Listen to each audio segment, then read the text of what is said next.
Hey everybody, it's Safi and Marco, dish out on the movies. Still dealing with scratchy throats, but at a lesser extent, and coughing sometimes. Just can't seem to get rid of that. I'll be looking forward to when it leaves. I think my food poisoning is pretty much gone. It's one of those times of the year where no matter whether there was COVID or anything, we just get some kind of sickness and it lasts a little while. Especially the respiratory, coughing, sneezing, blowing nose kind. So anyway, let's move on. What we're doing today is we are just talking about these are the movies that we saw last year. The worst scenes and the best scenes that we picked. Of old movies only. Okay, yeah. Not new movies, because the thing is with new movies, let's just go ahead and take a look. Well, let's make sure that... right off the top of my head, pretty much every scene in Amityville Karen, that's one. A scene in Hellraiser, multiple scenes in Halloween Ends, multiple scenes, you'd have like a million bad scenes. It would probably be like ranking 100 bad scenes. So it would be pretty long and strenuous to do that, so we don't really want to put the effort into doing that. So it's just better to do old movies, except for it seems like Safi kind of bitched out. Well, Marco actually saw more movies than me. So, he has more of whatever scenes he picks, good or bad. He has more of them because he saw more movies. So, it would make more sense. So, I'll just start with one of my worst scenes. And I'm pretty sure this was in my lower 10 movies. And that was the Fateful Findings movie. And that entrepreneur... turned filmmaker who's full of himself and a weirdo, and I can't stand him. He's just weird. His name is Neil Breen, and he did this scene, and all Marco had to do is show me. I remembered. How could I forget? But these bad movies, sometimes they're just so bad. I just in my mind, I pile them up on a shelf. On a top shelf, and they gather dust, and I never think about them again. But it was when he reminded me of it, I just couldn't forget. It was just too hilarious and weird. He decided he had to eat his, I don't know what it was, dinner, lunch, a snack, and it was a bowl of dried. No, it was a plate of spinach. Oh, I thought it was a big bowl. Well, for starters, Safi, this is one of my best scenes of the year. Top 10 best. Bad. He's eating spinach, dried spinach with no salad dressing, no croutons, no cheese, no nothing, no carrots. It's no really little strips of carrots, just plain old, like he was a rabbit feeding himself. And I thought it was kale. Because, but Marco said it was definitely spinach, because what he did was, what did he do? He got mad or something, and the bowl spilled it flipped up in the air and spilled all over. And what added to the scene, in terms of was this girl who was in it, and she was like a smiling robot, because when that happened, you flip to her face and she's just smiling with this blank expression on her face, a blank smiling expression. And I'm like, what the heck kind of reaction is that? I mean, here's the scene, Safi. Let's just see it, because you're misremembering or pretending like it's something it isn't. I mean, one of the most cringeworthiest things about the scene is the fact that not only is he eating raw spinach, which I've done before, and it doesn't taste very good. No. So I've done what he's doing. It's gross. It tastes terrible.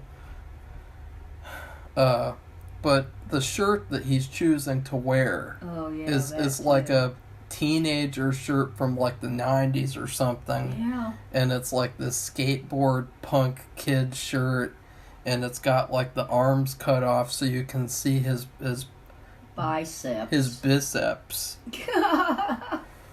Okay. So, well, let's see of Marco's bad scenes. Let's just, and the way that he eats it too, like there's just so many choices in this movie. Just make me think that he is doing this on purpose. He has to be doing it on purpose. Oh, I see. And then it just falls down, and she's like, "Oh my god!" Like it's like I don't like that. Oh, and now this. Oh. She smiles, but then he smiles too. I mean, look, Safi. He looks like a person at the morgue at an open funeral. Oh, I know. He looks like an undertaker. Oh. Kind of a weird undertaker. Yeah, he probably could be in like a VHS segment. Okay, Marco, let's hear one of your bad scenes. I just wanted to say I have 4 good and 6 bad. That was one of my good ones. So that I mean, there were a couple others that were in the good one too. Okay. But I'll choose one. Are you doing a bad one too? Then. Yeah, right now I have 18 bad and 10 good. Safi didn't put much effort into it, so she only has like 4 of each. You saw more movies, dear. That's not an excuse. Well, no, it makes more sense in terms of statistics. You have enough to where you could have 10 and 10. Oh, come on. So, in the Christmas movie that shall not be named, the opening credits sequence goes on for like 30 minutes long. And it was getting to the point of where we were wondering, when is this movie going to begin?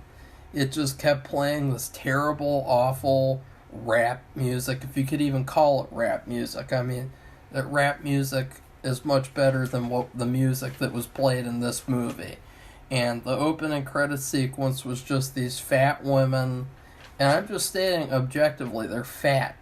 And they're just hopping and skipping across the screen in their little stupid uniforms that they got from Target Christmas time, and they're pretending that they're stealing stuff, and it's like this cutesy green screen, like it's not even like at the level of like an adult movie, like because I think if they did an adult movie they'd put more effort than this.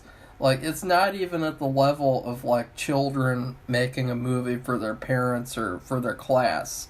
Like, it's just complete, effortless trash. And it just goes on and on and on. Okay, well, I did a scene from that, too.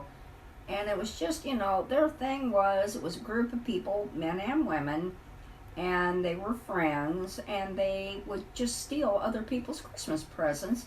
And then they would show them opening them. Not every time, but this one, I don't know, they're on this, what was it, a big van or something? Like a van lifer size van. No, it was just a regular van that they were all green screened into. Okay. Well, anyway, one of the guys was opening a present. You could see, like, I think there was a stack of, like, I don't know, tablets or You mean phones. iPads? Yeah, it was tablets. iPads. He already had an iPad. He already had one, but he just kept, and when you wrap one of those things, they're all shaped the same.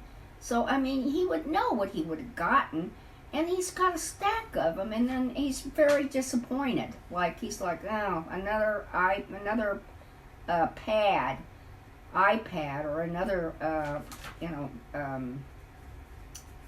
what do you call it? I just said it, but anyway, and like he's disappointed, like, well, and it just was stupid. And it was just, and they would all be doing this. They would show these scenes where they're opening other people's presents that were meant for them.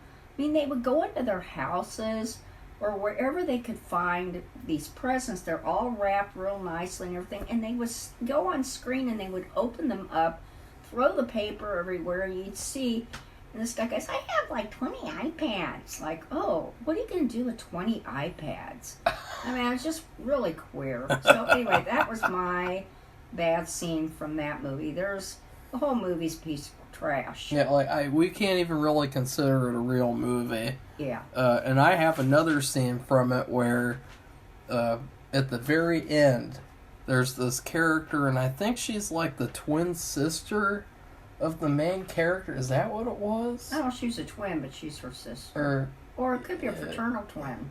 No, but you remember, she looked exactly like her. And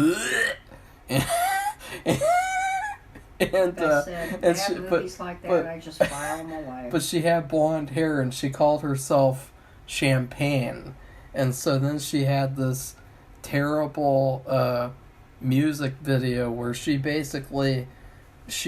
double crosses the double crosser characters, and then she steals all the money from the whole movie because nobody else in the whole cast could have any of the money, because they're not the director, writer, star who, did everything, the narcissist. And so then there's like a 20,000-minute music video, and you just realize, like, oh, this whole movie was just made to promote these awful F-tier music videos. Like, music videos that I don't know who likes them. Like, people who want to sleep with her and they pretend that they like them. Like, I don't know. Okay. Should we keep doing just all the bad ones and then do the good ones? Is that what you want to do? I guess so. Okay, well, my next one is one we talked about a lot, and actually Marco gave it to me because he just reminded me, because it was almost like the only scene I could remember from the movie, but then I think back about it. But it was this Texas Chainsaw 3D. Oh, well, I have that scene as well and so we on my both list. have this. Yeah. And the girl who found out she's related to Leatherface says, quote, "Do your thing, cousin," which means there's somebody or some somebodies, and that means go kill them. She's tied up, and now here's what made the scene even worse. This is an R-rated movie, promised. When it came out, they were acting like it's going to be exactly like the original. It's going to be really violent, and it's going to be for adults, and then you get this, like, piece of kiddie trash where there's hardly any violence in the movie. There's no nudity in the whole movie. And so in particular, in the scene in the script, the main character, she is tied up and her shirt is ripped open or it's taken off and by the two evil characters. The actress had to think about doing the scene. And she decided to do it. And then all of a sudden on set, they decided, no, actually, you don't have to do that. Never mind. And it's like, that is so, like, oh, that's fucking gay, Safi. Like, that's maximum gay. Like, that's the gayest shit I've ever heard. And her telling him that thing, too, about do your thing, because then she's telling him to murder people. R-rated movie. Well, he's killing bad guys, so. Well, I know that, but it's so really? cringe-worthy. Is that, and she didn't want to say it. Yeah, she did not want to say the line. She thought it sounded cringeworthy, and oh my god. Yeah. Oh. Like, even the look that she has in her face, she looks like it is, like, so hard for her to say this line without just laughing at these gay directors and gay writers who didn't want her to take her shirt off in the scene in an R-rated movie. So... Okay, well, should I do another go ahead. scene now? Okay, well, the whole movie of the X-Files, I want to believe. The whole movie, but in particular, they take the pedophile priest, and for some reason, Chris Cop-Out Carter, he has some obsession with making characters into pedophiles. Like, it's pretty weird. Because, Safi, if you remember... in the other X-Files movie, that one guy that they got all the information from, he then got arrested because he had bad stuff on his computer. And so the police had searched his apartment. It was basically just a cover for, they put it there so that then they could get him and everything. In other words, he was set up. Yeah, but... And because he has this reputation and record, it's... No, he didn't have any record, this guy, in the first movie. Oh. But I was saying it's weird that he has, like, these pedophile characters, and they have all these excuses for why they're not pedophiles or why they're not bad people. And so in this movie, there's this pedophile priest, and he's Scottish, and I guess he's raped, like, multiple children. He's pretty bad. And he's so bad that, like, he's probably even worse than other characters that Mulder has taken sides with, even though they were right as well about what they were doing. In terms of the X-Files, obviously. But there's the scene where they're interrogating him in a motel room. and he's like, what does he say, Safi? I castrated myself when I was 26. Yeah. And it's like he's making an excuse for why he's a good pedophile. Like... Yeah, because he self-castrated himself. Yeah, as if that just shows he's a crazy person. Like, ew. Ew. So, like, that's something that... Ew. Ew. Ew. Ew. Ew. I think it was the line that's even more disturbing.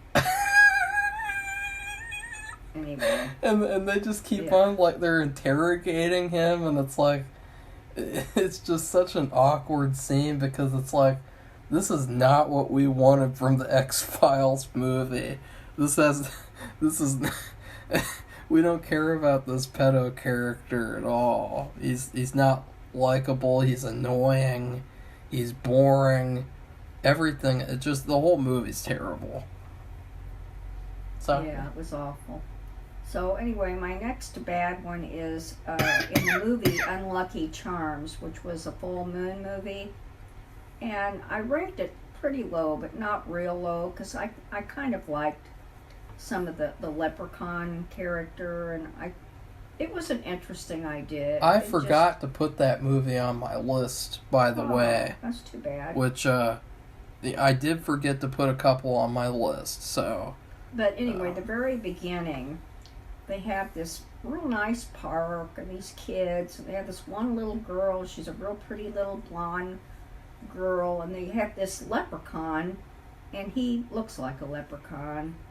He has the beard and the clothing, and he says something like, it's a terrible, to this little girl who's like happy-go-lucky, and it's a terrible, cruel world, like we live in. She's in hell. They're all in hell or limbo or something. It's like a weird... He says that to the little girl, and it was just weird, because here he is, they're sitting there, and I think it's like a park bench, and he says that, and she's like, what? Like, what are you talking about? And she's just, you're talking about a little girl like maybe 5 or 6, I don't know, and it was just a strange thing for an adult, a strange adult, not that he's strange, but that a stranger adult would say to a sweet little girl who looks happy-go-lucky. She's smiling and laughing, and that was how the movie kind of starts. So it was like you're going like, well, where's this movie gonna go? It was like they were trying to set up his character, and I don't know what the character was. Well, he's like he's a good leprechaun. He is. He's venting about how he hates the world, and the world is so cruel. And it's like... He's a good character. Yeah. Okay. But it's just weird how... I don't know what they were doing. And it just the whole thing is setting up the movie. It doesn't even... I don't know. It doesn't... Everything that comes after that doesn't even follow it in a logical way. Well, it kind of does. Like, the whole point is they're setting up his character so that then the whole movie, he doesn't want to kill anyone. He's like... I don't want to do this. The world is a cruel place. But it's a surprise because they're not stupid volunteering to be there. They're summoned. It's not just him. It's a kind of like a little group, little gang or something, and they're summoned by somebody, and they can't refuse the person. And I'm not gonna say more about it. You'll have to watch it. I don't know what you think about it and what you think about me recommending it. It's just a interesting, fun but kind of flawed movie. It's a fun but flawed ride. Yeah, it's a fun but flawed ride. It's a flawed ride. It's not a really long movie, so at least you're not going to invest a lot of time and waste it. So anyway, go ahead, Marco. Well, I already talked about this scene in the other video, but the scene in The Mummy with Tom Cruise. There's a flashback scene where you see the origin of the female mummy. And she's naked, and they darken the screen so that you can't see her naked. But then, like, a scene later, you see Tom Cruise naked for, like, 20 minutes long. And it's like, this is, like, totally hypocritical, Me Too, Hollywood double standards. And I'm getting sick and tired of it. And it's gross, and it's gay, and I'm sick of it. So that's that one. Okay, well, there's two. Do you agree with that, Safi? Yeah. I mean, isn't that gross? Like, why are they darkening the screen? I don't know. Like, that's what happened in Batman too. So, but Twilight they didn't just Man. darken it. They fuzzed it out or something. They blurred the lines. It's kind of indescribable what they did, but it made it very hard to watch because you're like, I don't even know what I'm looking at. And I thought it was a mistake, like that the movie had been broken or damaged. That's because that's happened. It's not very, very often, but you'll watch a movie on TV and something happens and it was damaged. The copy was damaged, but just a little bit. Or you've been at the movies and something happens. I remember going to a movie. I don't know what it was. They actually had to stop the movie and start again because there was some kind of problem with the copy. So I know. So that's what I was thinking when I watched that movie. So I guess I shouldn't even mention that because that's well, never mind. But anyway, well, my next one is that original Top Gun movie. Well, I have a scene from that as well. I just can't stand. I'll just put the men in the, I don't know, in the shower or whatever. The locker room. I guess they were in the locker room, but, they talked about this during the election for a certain other person. No, Safi. This was on about Safi, that's different. That's different. Yeah, I know, Safi. but in the newscast, Safi, that's just like a men's locker room. Yeah, there's nothing wrong with that, Safi. And then there's nothing wrong with that. There's nothing wrong with that. It was so gross. They were trying to outdo each other, out macho each other, out saying crappy things to each other, like putting each other down, and it just made me sick. And I'm just like, God, why was this movie so popular? I mean, that was just one, but it was like a scene. But it was like the whole movie was like that. I was just like, bleh. I mean, compared to the modern one, the one that was made last year, it was trash. And I'm just so happy because this was an example of a director, movie maker, or whatever, who looked at that old movie and said, no, I don't think I'll make the new one like that. I'll improve it. Well, it's bad. There's a lot of people now, and they take movies that were good, and they're like, no, I need to change that. Like, that bitch from The Office who made that shitty Token Velma show, Scooby-Doo, without Scooby-Doo in it, because she didn't know there's a way to update Scooby. Like, she thought of ways to update all the other characters, like tokenizing Shaggy, and then turning Fred into something he's not, turning Daphne gay, turning Velma gay and Indian, and Daphne's Asian too. And so all this tokenization but she couldn't figure out a way to change and ruin Scooby. Well, she could have changed him into a cat. Well, people said that they thought she'd do something like that. Like, I mean, I believe it. They did that for the Little Mermaid, though. You know, in the original Little Mermaid, I didn't see it. She's friends with the crab, and The music was good. And then the remake, well, now she's a token, and instead of a crab, it's a flounder. Oh. So they just had to change that as well. Why they did that? Since Dory. So there's a lot of these movies nowadays where they change things that were good. But this is an example where they changed something that was bad. And I had a scene from the movie, the whole movie. I mean, the whole movie was complete awful.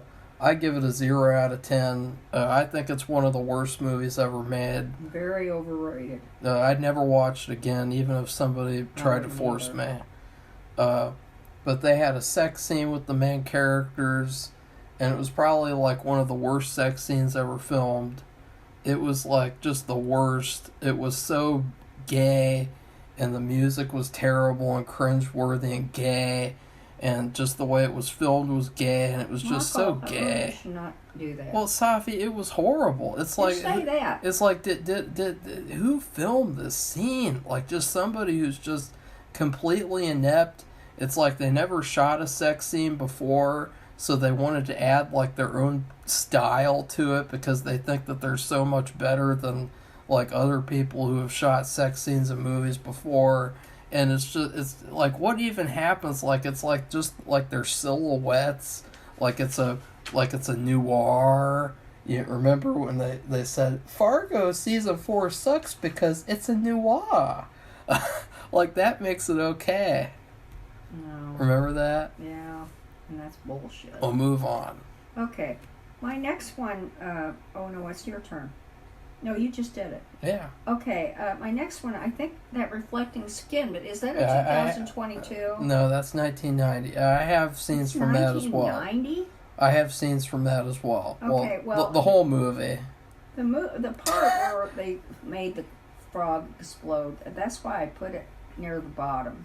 It was either on the bottom or next to the bottom.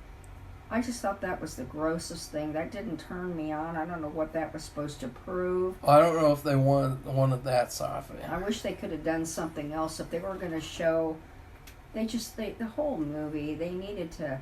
What was really important about the movie, which it was almost overlooked.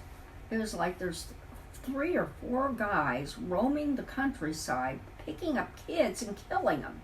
And then they picked up a woman and killed her. And that was what was important. That could have been a whole mystery and, where they had to track these people down. But they made themselves so obvious. They would drive right in front of people. And because it was the country, you could see them from a mile away. And when they would come up, they were coming. And the kid, and we've already talked about this, I don't want to, but it was just that exploding frog scene that was the most ridiculous thing. I've never heard of anybody doing that. Maybe they do, but I've never heard of it. I don't think it added anything positive, negative, or it just... It did. It added a lot positive. It was definitely... I don't see why. I thought it was one of the few highlights of the movie. I didn't like it at all. I thought it was awful. But I listed like the whole movie practically, but I will just choose one scene to mention. Okay, go ahead. Which is the multiple child abuse scenes. Like practically every adult in this movie is abusive to the main kid. They're just so abusive to him. They're just so mean and awful to him. And it feels like... I don't know. It just feels like there's nobody. There's not at least just like one adult that's like a normal, decent human being. Like all of these adults are child abusers. Like every adult in the whole movie. And so there's this one particularly creepy scene that was hard to watch, where the mom sees that the kid is still awake or something, and that he's just staying up late to read a comic book to research vampire, and she forces him to drink like an entire pitcher of water, and he's not allowed to go to the bathroom. Oh. And so it's like she's torturing him and abusing him, and it's like this really like just completely like okay, let's I remember that, and I had forgotten about that. That is like similar to that movie. It was a true story about that woman with multiple personalities, and Sally. Oh, Marco, can you stop it? What? Sally, what's her Field played the main character, and the little girl. When she was a little girl, her mother would make her drink all this water, and then would tie her leg to the piano. And then she would play the piano and like really resoundingly hard. And she would do the foot pedals and everything where you could use the foot pedals to increase the loudness or the softness of the tone. And this wasn't electric. This was Safi. A regular piano. And the girl would have to go to the bathroom, and she would be tied to this, her arms and legs would be tied to the piano, and she would feel all of these. When she would pound on the keys, she could feel these vibrations, and she'd pee all over herself because her mother wouldn't allow her to go to the bathroom. You know what that sounds like, Safi? Well, that's what that reminds me of. You know what that sounds that's like? That's when I saw that one. Is this some sort of like a fan fiction that you wrote about you? No, Marco. About, this was a true story about you and that girl from Subspecies. About a woman with multiple personalities. Is this part of that fan fiction that you wrote? No, Marco. I didn't do any fan fiction of anything. I don't know what you're talking about. Okay, move on. You know. Move on. You and that woman from Subspecies. Okay. You know, the blonde woman. I don't have any more bad scenes. Oh, well, then I have to keep going. Yeah, you have to keep going. Well, till we get to the good ones. In the original X-Files movie, there's this really cringeworthy scene that beats all the bad scenes, where Mulder pees in front of the Independence Day poster, and it was Chris Cop-Out Carter sending a message to the people who made Independence Day.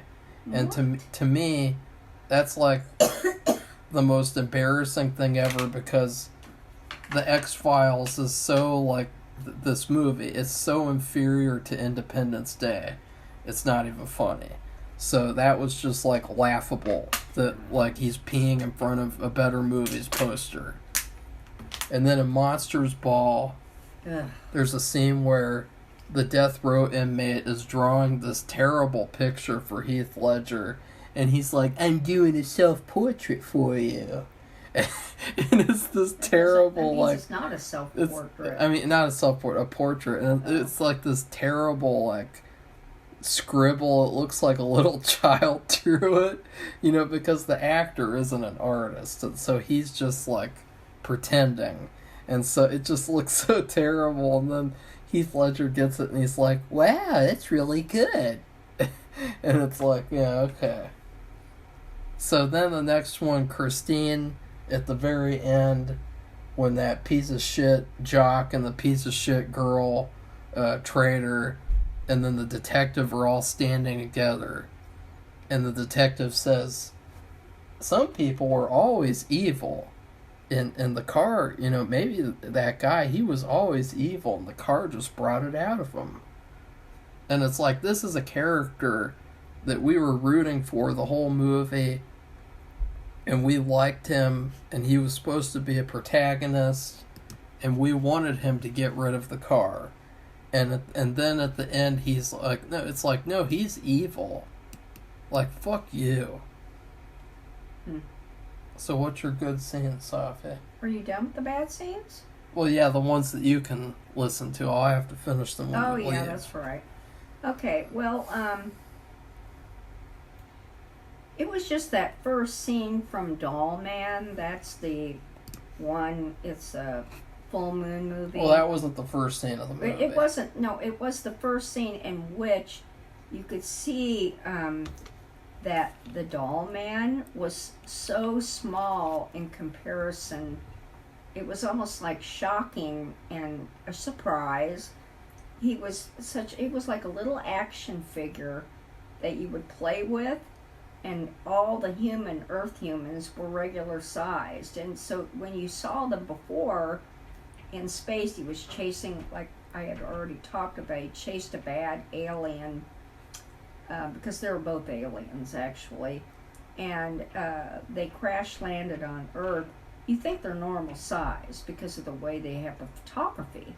But then when you get to Earth and he meets this girl after he was kind of covered up with debris and everything because he crash landed. The dumpy woman. Then you see the difference between their sizes. Yeah. And that was kind of, wow. It was a surprise and it's shocking. But, I mean, it wasn't a bad thing. It was just surprising. You it was never cool. expected that. Yeah, it was cool. That's why I put it as a good scene. Okay, go ahead. Well, fateful findings. Oh, God. There's a scene where the main guy, he's having therapy, and instead of getting a real, like, therapy-looking room, therapist session room, like a monk, which you need to review season 3. Well... excuse me. There's a scene where he's having therapy in, like, a conference room, and it looked kind of like a room that would be at a university, and he's sitting, like, way across from a long table from this, like, old man who looks like a retired dentist or something, and the guy's like, "I thought I could help you. You've been selling books and stuff." And then Neil Breen, all he does is he says, "I'm feeling less stable." And then they cut away, and it's him walking down the stairs. And that's the end of the session. And then there's another scene where the friend's daughter comes over, and she's underage. Which I guess she's not in real life, because she got naked for real in the movie. First she gets naked at the pool, and he's looking at her, and he's like, "Ooh, I don't know what to do. I don't know what to do. I don't know how to act. Because I can't act anyway, it doesn't even matter." And then she goes inside, and she's gonna take a bath, and she purposefully gets naked in front of him again, and he puts his hand on his head, and he's like, like he's shaking his head, like he's pretending like he disapproves, and like he's morally superior. Oh, I remember that. So he just wants to hug women. He's like, "No, that is not right, and I am going to shake my head like a weirdo, like a robot." Isn't she really young? Yeah, she is a teenager, but still, it was so queer the way he was, like, emoting. Yeah, because it was so, like, unnatural and inhuman. He's a terrible actor. And his hand was, like, straight. It wasn't even, like, sculpted to his face. It was, like, straight like a karate chop. And he's, like, shaking his head, and it was just so, like... He doesn't even know how... I mean, he can't even... That's like emotion that I think probably most people would know what to do, and he's just like... It's like he's never done that before, and he doesn't know how to do... he can't act, and he can't even do the motions that simple motions that somebody would do. Neither can you. Okay, Safi. All right, the next one... Neither can you.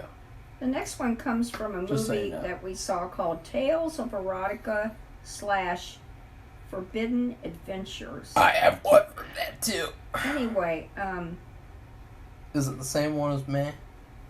I don't know. There's a bunch of these girls, like maybe 4, 5, 6, and they've all... They're pretty bad.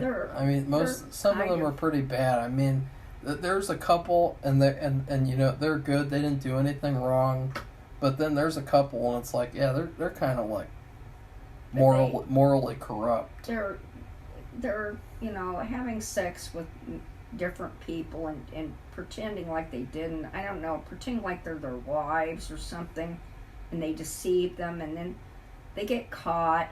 And they all get in trouble. You think it's like a Salem witch trial type of thing. And so they're in there, and they all have to wear these, I don't know, cloaks or something, and they're bad. You think they're gonna be what you think, well, because the judge makes the decision after hearing all the evidence. You think that they're all going to be hung or burned at the stake or whatever because they're morally corrupt. Well, some of them are. Like, there was the first one, she was like gang raping her boyfriend, where he was doing something through the bars in the window, and instead of her having sex with him, she got all of her friends to come in and line up and rape him all at once. And so, like, to me, like, that was pretty bad. I mean, that was questionable. Well, anyway, because sometimes we have this with prostitutes where everything's blamed on the prostitute and the Johns don't get in trouble. They've changed that somewhat in some places. I don't know how many places, but I know they changed that around here, but I don't know what they're doing lately, but where they would post their picture and said that they got in trouble for hooking up with a prostitute. But anyway, so you think they're all going to get hung or burned or whatever, like the Salem witch trials are all sitting next to each other, and all this evidence is presented, so you see they show all these scenes with them, what they're doing, like what Marco just said. And so the judge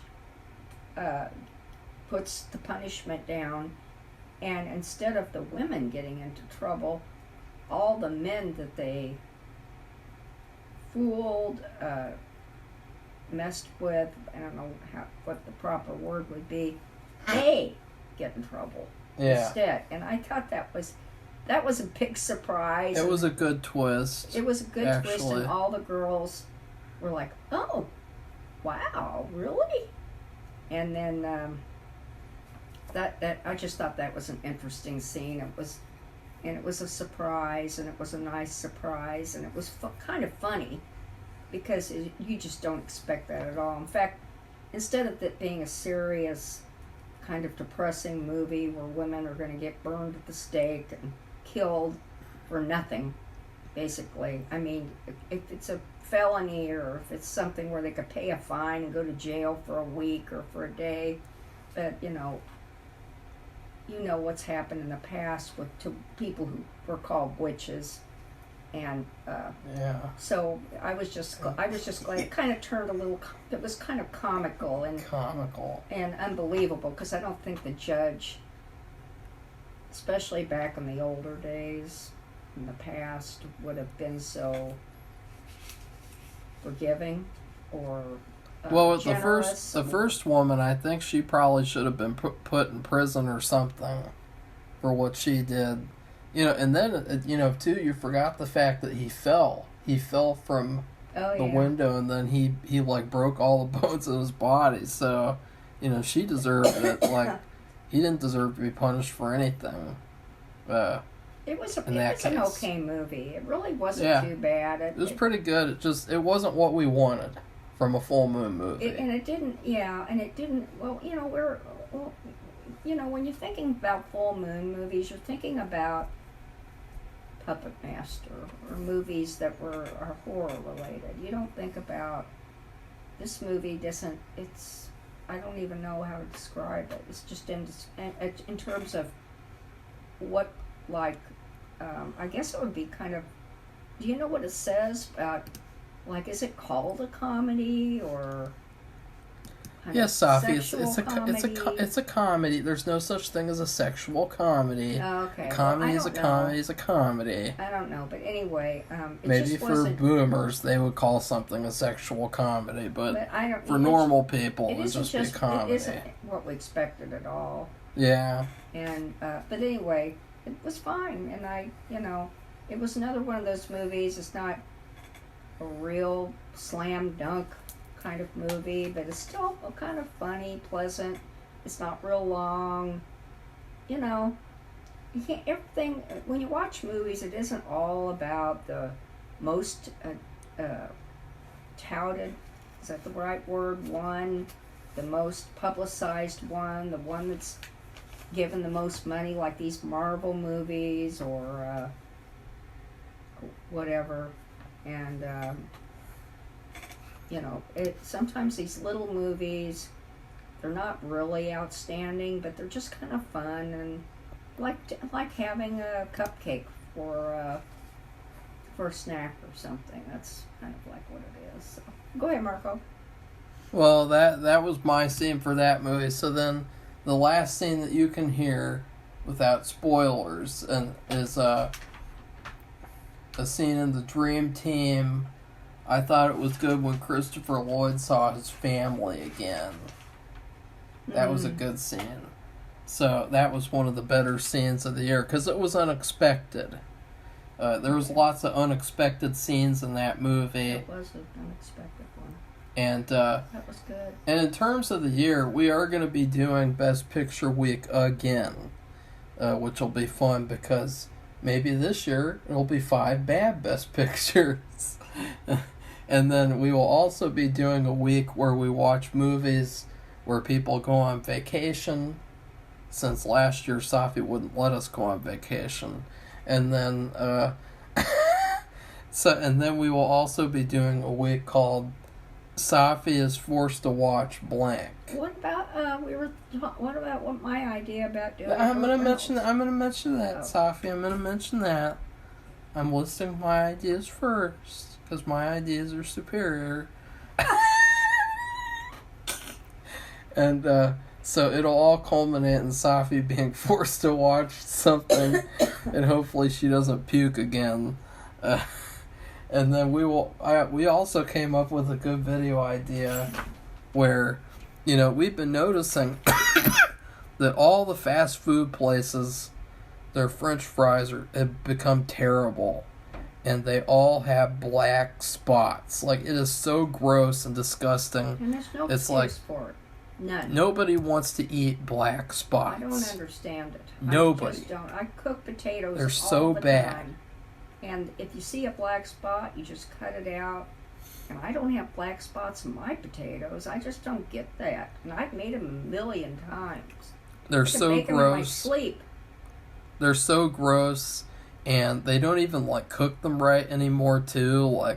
They don't even prepare them like they used to. It's become so embarrassing that I thought it would be fun to get all the French fries that we can from different places, and then watch the movie Fast Food, and then rank the French fries and talk about in terms of if you don't want to eat black spots the most, you go to this place. If you don't care about black spots and you're a fucking gross weirdo, this is the place you can go to. So Yeah, I think we'll do it one day at a time because I'm not going to buy 10 containers of fries. I really just thought of eating that. Okay. Barf. Are you sure? Yeah. Okay, I have 2 more good ones. So. Okay. Well, go ahead, Safi, with your good ones. Well, oh wait, and we'll be doing Burt Reynolds movies, which that was one of Safi's ideas. You can tell. I just thought it would be fun. You could tell. He was in that. He was in that really good episode of the X-Files. Yeah. Where he really didn't have a lot of lines. It was basically his facial expressions. Well, it's just funny that you'd randomly come up with that since you hate Burt Reynolds. You think I didn't care for you him. You hate him. Thought, after seeing that, I thought he was okay. His birthday is birthday was either the day before or the day after mine too, which is kind of strange. You're gonna regret choosing Burt Reynolds. Okay, I have 2 more good ones, and then I'm gonna leave, and Marco's gonna talk about ones from movies that I haven't seen. Okay. So my next one was from our week, the Peter Boyle week, and it was a movie called Joe. And Joe is a person, and it's really weird because, this is an older movie, maybe 70s, 80s.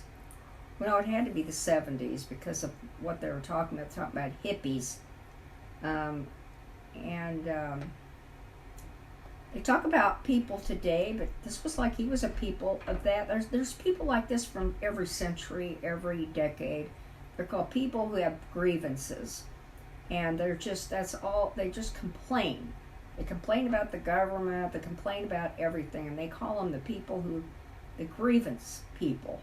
And he was like that, and he had guns, but not like today where he had about 50. Yeah, he did. No, he didn't. Yeah, he did. Well, he did collect guns. There was that whole horrifying sequence where he takes the guy downstairs. Oh, yeah. And he's got like all these guns. And it just is surprising. You're thinking like, is this back then? And it was.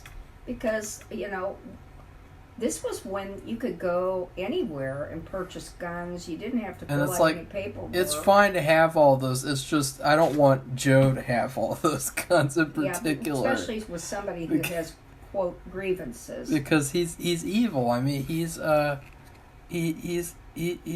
bad person. He has mental problems. And so you can tell there's all these red flags that he's going to do something at the end of the movie. Right, and he it's just really weird because you think, like, this could be a movie that they played today, and it would fit right in, but except for the way you purchase guns, it might be a little different. But anyway,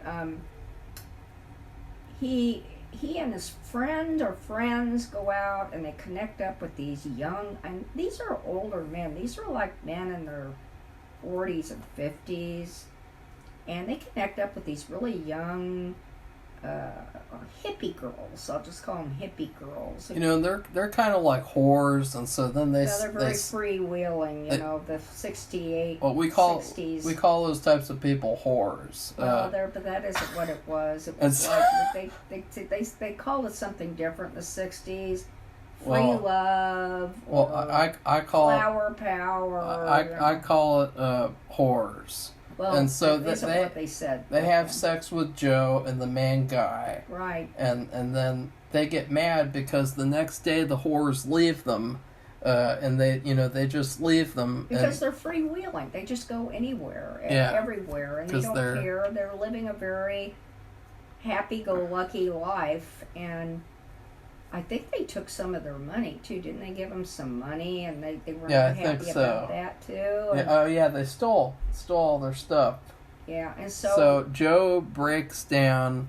He gets mad. And he says, let's go choose a hippie house and just kill everyone in sight because just shoot up the house. They're all deserving. So then they go to a hippie house in the middle of nowhere and they kill everyone. And then the last shot of the movie is that the main guy shoots his own daughter. And it was a good twist. He didn't know that she was there. And it was a good twist, too, because they had been searching for her the whole night. And they had spent, like, hours and hours trying to find her. And then all of a sudden, at the end, they find her and kill her. So they didn't try to kill her. It was an accident. Yeah. She was with the other hippie people. She was friends with them. And so it was like, oh, well, I don't know. It was a shock. It was a bad shock, but it was still a good movie in terms of that, because it was so shocking that it was so resembling of things today. But I think you could, if people have access to guns for as long as they have, then this could play every decade. I mean, there's always going to be somebody with quote grievances, and so that's he could just it was really shocking. Just so you distinguish yourself apart from these people, you do have grievances. I mean, you have grievances with Better Call Saul. Okay, Marco, that isn't, if you know anything about politics and what's going on now, you hear about the party of grievances. Well, okay? Safi, doing government based on grievance. Well, Safi, you are a grievance. Okay, so let's just move on because we don't want to get into that. Anyway, let me see. Yeah, finish that. It's almost an hour long, Safi. I know. I thought I have one more. Like I have so many other scenes. Okay, so Marco has scenes now, and you had a scene from Ben and Arthur. Oh yeah, that's right. I knew there was one more. You thought that was a good scene. Well, it's a good scene in terms of shock potential. You have these two gay guys, and one of them, I don't know, they've been going to church. It's a Catholic church, and he goes to see this priest, one of the guys, Ben, and they're a gay couple. I think they're going to get married or something. No, they can't get married. Oh, they can't. No, yeah, this is an older movie, so we're back in the days where you can't. And he goes to this priest. This priest says, why don't you guys learn not to be gay? We're supposed to asinine thing, and that really rubbed him the wrong way. And I just think, I don't know, it was really weird. He was just like off the hook, kind of on the edge, crazy. And so, Ben pours gasoline all over him and kills him. Well, he knocked him out. He burns down the whole church. And so I'm like, oh my God. And you never would have thought that this guy would have done something like that. And it's bad because from then on, you're not on his character's side. Right. Like, why would you be on the side of a person and the other guy who burned down a church? The other guy wasn't advocating for any kind of violence against the priest. He was complete, and he didn't even know what had happened. He wasn't part of it at all. This guy just lost it, and it was shocking. So you like that scene because you thought it was high art. High art? Yeah, you thought it was like, ooh, it was subversive. I just thought it was. It was provocative. It was shocking. It was just shocking. It was symbolic. That's what I'm saying about, for me. It was symbolic. I like things that are. What did it symbolize, Safi? I don't know. It symbolized somebody going nuts. What did the liquid? Doing the wrong thing. What did the liquid gasoline symbolize? I don't know. Stupid. You talk about that, Safi. You like that. Okay, I gotta go now. So Marco's going to finish up with good scenes. Yeah. For movies that I haven't seen yet. And tomorrow I'm going to be reviewing Your Honor. Oh, okay. Which is something I'm not watching. No. And that's fine with me. I guess my next thing, because we've done all the... You're going to be reviewing Monk. Yeah. Season 3 of Monk. Better get started on that. Yeah. Yeah. So, whatever. the first scene is from My Fair Lady, and it's a scene that Safi never saw because it was in the unrated cut, and it was... Okay, now that Safi's gone, I'm going to try to do this really fast. So, obviously, at the end of Summer of 42, they have this totally Debbie Downer ending on purpose, where the main character goes to the house and there's just a note at the door that says F you, I left, I'm never coming back, bye bye. And it's like, God, this is such a terribly depressing ending, and it's like it's so unsatisfying after the whole movie where you're waiting for these two people to get together. They get together for like 2 seconds, and then at the end, she just leaves a note at the door. And it's like she could have, it could have gone so many other ways that could have been more satisfying. Like could just like satisfying in terms of like for characters. Like they never even talk to each other at the end of the movie. It's just them silently together, and the music and everything, and so it was really disappointing. Totally depressing. Next up in Demon House, of course, the scene where, and I've already talked about it, where they have this guy who works with them, and they're in a hotel room, and he starts going crazy because he's a crackhead, and he starts like convulsing and like yelling all over the hallway. He's like hitting people and shaking the vending machine, and he's just like, he's on something, you can tell. And they try to pretend like he's possessed with a demon, and so then they kick him off the movie, and they say after we kicked him off the movie, he got on Instagram, and to this day he's gone down a dark path because he posts images that are satanic in nature. And it's like, okay, this is clearly the fake, like inflammatory. Ooh, look, it's the eye. Ooh, look, it's the pyramid. You know, those types of people who are just, and you know, they're just fear mongering, making everyone afraid of an eye. There's nothing to be afraid of an eye. So that was like one of the worst scenes of the year. And then the twist at the end of Us by Jordan Peele, the twist was terrible because you can kind of see the twist on the poster. I mean, the poster, I never even thought about it, but the poster, in essence, spoils the entire movie. You have a picture of the doppelganger, and she has a mask, which is like a normal face, and it's spoiling. At the end of the movie, she reveals that she has always been the doppelganger ever since when she was a kid and she went to the carnival, and she went underground or whatever, that the doppelganger left her there. That whole twist was stupid. It was so needlessly complicated. Like, they just overcomplicated everything.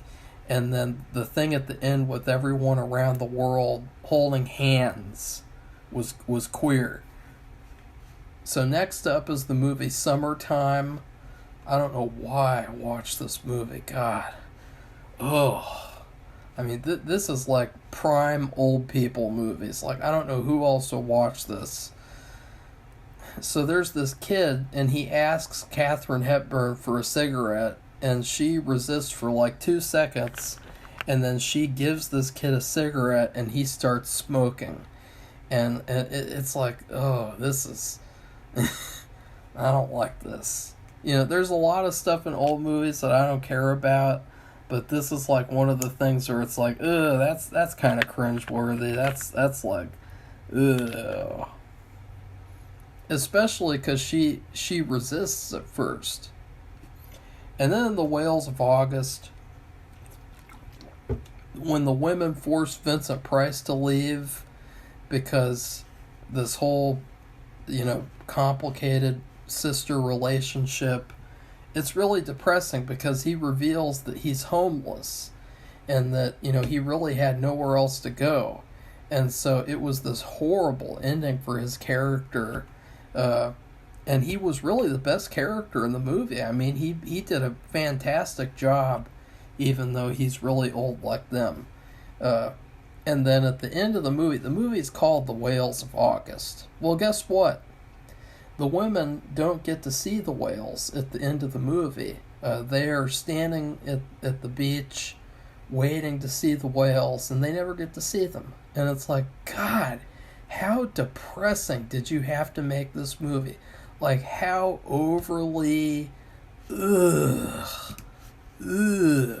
Like, this is one of those... Like, it feels like somebody suicidal made this movie or something. And then in La La Land, there were so many pretentious, cutesy scenes where Emma Stone is quote-unquote acting in Hollywood and quote-unquote auditioning for movies and shows and then doing her stupid, pretentious one-woman show. It was just the most pretentious, slanted, like, immature, childish view of what auditioning in Hollywood is like, and like the acting aspect of, like, you know, this is what a lot of people think acting is like in Hollywood. You know, they think it's this, like, I don't know, like, it's really weird and creepy. Like the roles that she's auditioning for, they're so vanilla and generic, and you can feel that they were all written by the same person. You know, they were all written by this pretentious director, and none of them have any personality. It doesn't feel like this is real, and it's so barfaroni. Like, it just makes me want to puke just thinking about, you know, some people think this is what acting is like. And those are the frauds who, you know, they try to, you know, they think they want to be an actor, and then it's like, no, they actually don't. They want to be an actor in terms of their little fantasy world. And fortunately, it's it's not what you think. And the movies, the roles, you actually have to put effort into what you do. You can't just go in a movie and be yourself and just, be boring, bland Emma Stone. You actually have to put effort into the roles. You have to change into the characters that you're playing. And the actresses nowadays, they just don't do that anymore. And you can see that in this movie that, her whole character is like a prime example of why actresses are so terrible nowadays and why movies are so terrible, is because you have all these bitches like this who think that Hollywood and acting in movies should be like this. And it's like, no, this is like if you're a 10-year-old kid and you're like having a tea party in your bedroom. Like that's what it's kind of like for these people for some reason. Like they've just never passed the age of 10 where they're still watching Disney movies and they're still like these, it's really creepy. It's really weird. It's like they're all stunted in their minds.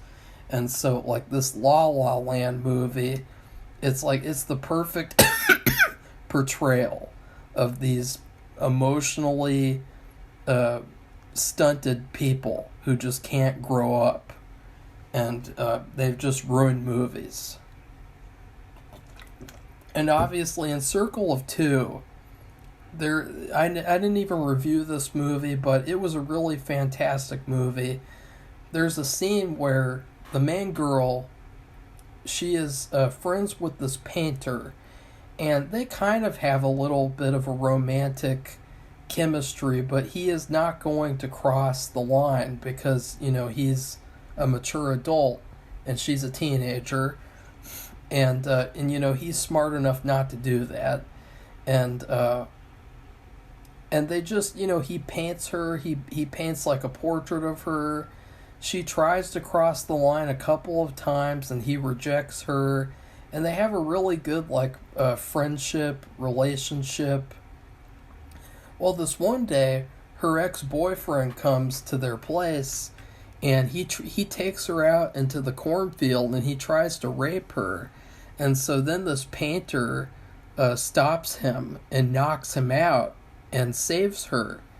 And instead of thanking him, the parents lock her up in her bedroom and lock her windows, and they treat the painter like he's a pedophile because he was being friends with this girl and just being a friend for her to talk to. And so even though they don't even care that her ex-boyfriend tried to rape her, they're more concerned about the painter being friends with her. And it was so negative and it was so gross because it felt like, this is what would really happen. They wouldn't care about this guy who tried to rape her. They would care about somebody who's over 18 just being friends with her. And he's a celebrity too, and so it was a whole thing.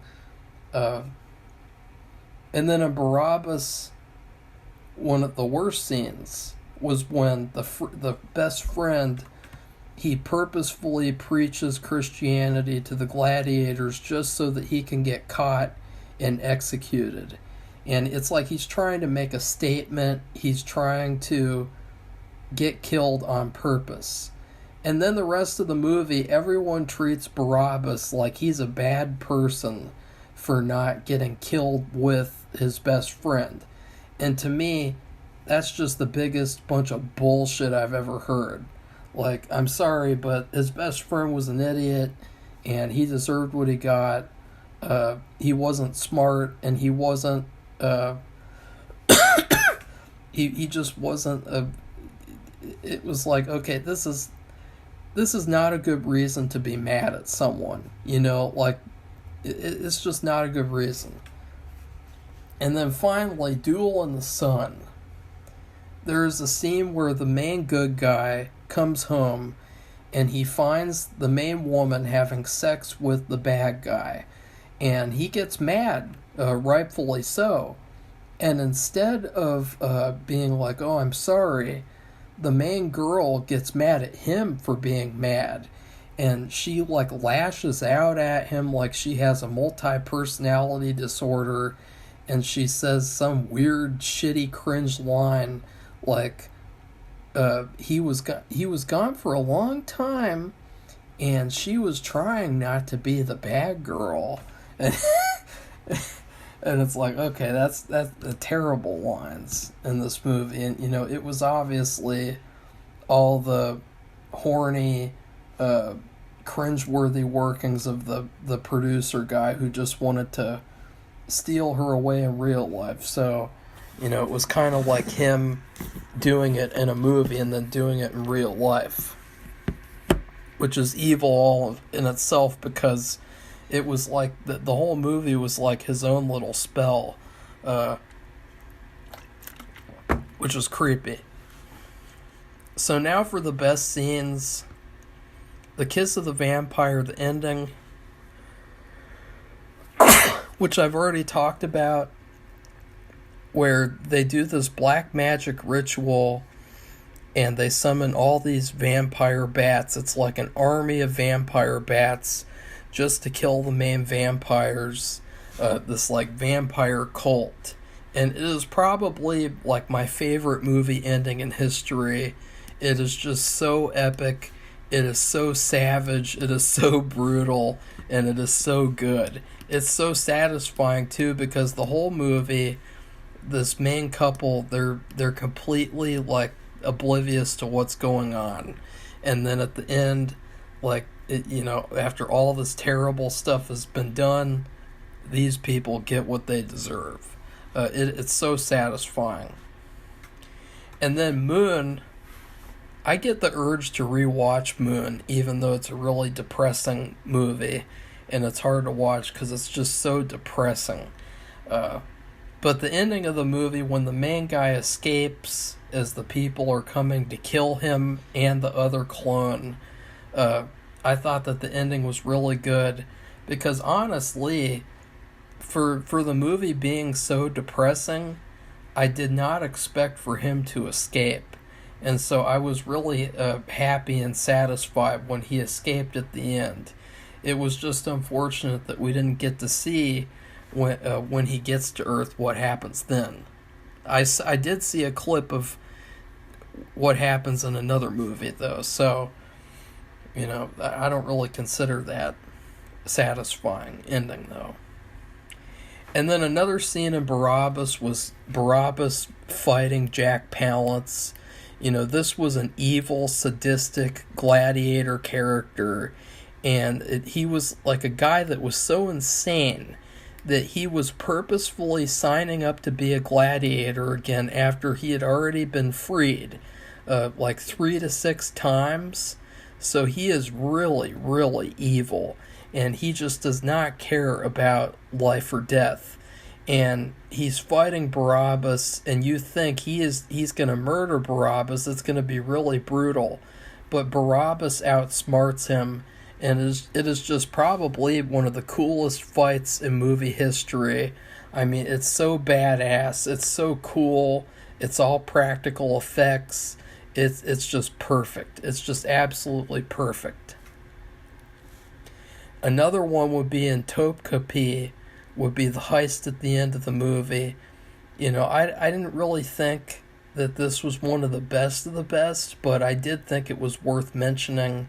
The heist at the end was really, really good, and obviously it was one of the main inspirations for the Mission Impossible first movie, the heist, in this movie. And then in Funland, when the main clown hallucinates that the entire cafeteria is a flash mob and they're all dancing, they're all singing, and suddenly he just gets upset and he yells enough and pounds his fists. It's so creepy because, you know, obviously they weren't actually singing and dancing. And it's like, what else is this guy hallucinating? what else is really happening, what else is real, and what is not. It's a really creepy and effective scene without doing a lot. Another scene would be in Portrait of Jenny, when the main guy is trying to save Jenny's ghost at the lighthouse, and the entire movie turns green. And it was so unexpected because the whole movie up to that point had been this beautiful black and white epic masterpiece portrait. Every picture was a painting in this movie. At the end, everything turns green, and it makes it actually elevates the whole movie. It turns the movie. It's weird. It feels like it was really meant to be that way, even though it kind of is like so random. The movie suddenly green. It was a really interesting stylistic choice. Finally, the ending of Elmer Gantry, where Elmer refuses to talk at the last sermon, and instead he stands back and he watches Sharon pretend to heal someone from being deaf, and then the building sets on fire. That sequence was just so tense. I mean, you could feel the suspense of when the building was going to burn down. You could feel the tension of this fake faith healing thing going on here, and it was so like perfect. It just felt like everything was meant to happen this way, and it felt like Elmer has changed as a character, and meanwhile the Sharon character, she has totally gone wacko, and she is just never going to see what's right, and she's never going to do what's right. And so I really love that sequence the most of all. So anyways, that's about it. I hope you guys enjoyed the video. It was all Safi's idea, even though she hardly had any scenes worth mentioning. It was all her idea to do this video. So please like this video, comment, tell me what you thought of the scenes that we chose, and if we left out any scenes that you thought we would mention. And then please subscribe to this channel if you'd like to see more honest movie reviews. Tomorrow will be my review of Your Honor Season 2, Episode 1. Goodbye, everybody. See you soon.